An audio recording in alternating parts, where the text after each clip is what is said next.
بسم اللہ الرحمن الرحیم۔ محرم کے پہلے عشرے میں روزوں کے حوالے سے سوال ہے، کیا محرم کے مہینے میں یکم محرم سے 10 محرم تک روزے کی برکات قرآن اور حدیث سے ثابت ہیں؟ اس حوالے سے واضح رہے کہ محرم الحرام کا مہینہ قابل احترام اور عظمت والا مہینہ ہے۔ اس میں 10 محرم الحرام کے روزے کی بڑی فضیلت وارد ہوئی ہے۔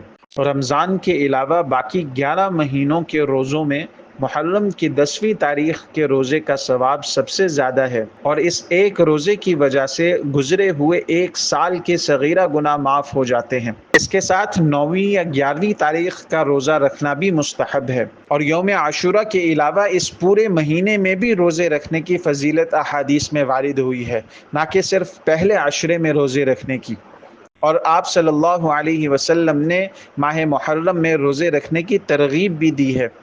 حضرت ابو ہریرہ رضی اللہ تعالیٰ عنہ سے روایت ہے کہ رسول اللہ صلی اللہ علیہ وسلم نے فرمایا، افضل ترین روزے رمضان کے بعد ماہ محرم کے ہیں، اور فرض کے بعد افضل ترین نماز رات کی نماز ہے۔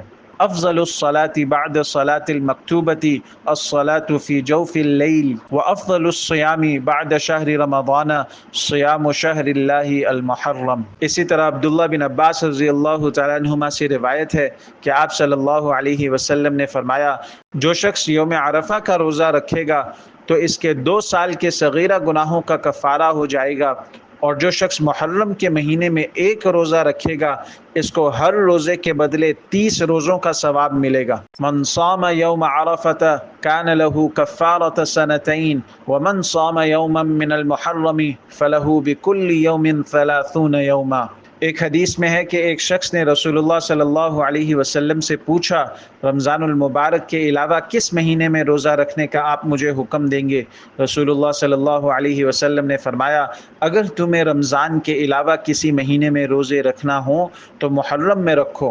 ام المومنین حضرت حفصہ رضی اللہ تعالیٰ عنہ فرماتی ہیں، رسول اللہ صلی اللہ علیہ وسلم 4 چیزیں کبھی ترک نہیں فرماتے تھے۔ نمبر 1 عاشورہ کا روزہ، نمبر 2 عشرہ ذی الحجہ کے روزے، نمبر 3 ہر ماہ 3 روزے، نمبر 4 فجر سے پہلے 2 رکعات۔